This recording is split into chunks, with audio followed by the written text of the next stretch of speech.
We're going to be making a sea buckthorn and coconut parfait that is totally vegan.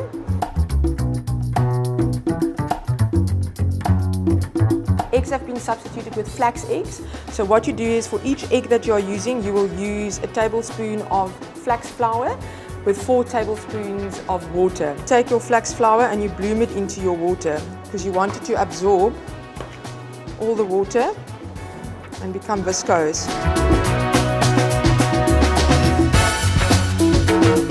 So I've got almond flour here, almond baking flour, not the same as the ground one.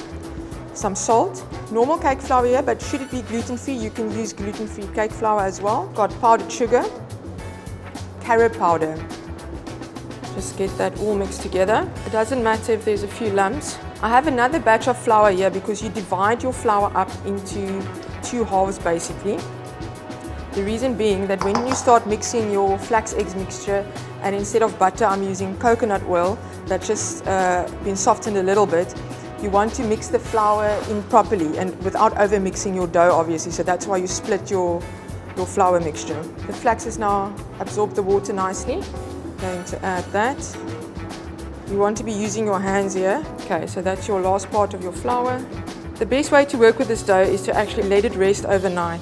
It will be a bit drier than what you're normally used to when you're using butter, but that's just butter and eggs, just because it's been substituted with flax. So that's basically your dough ready.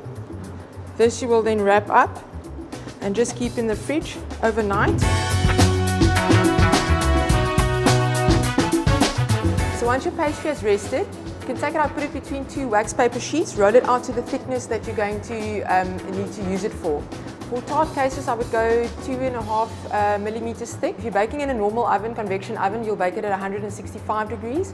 If you're baking in a deck oven, it'll be 150 degrees, usually 8 to 10 minutes. Convection oven, it can go to 12 to 15 minutes. I've cut these out quite thick because I'm doing the parfait on top of them. Turn them carefully, make sure they're cooked properly, and cool them before you move them around too much because they do break easily because we're not using butter or eggs.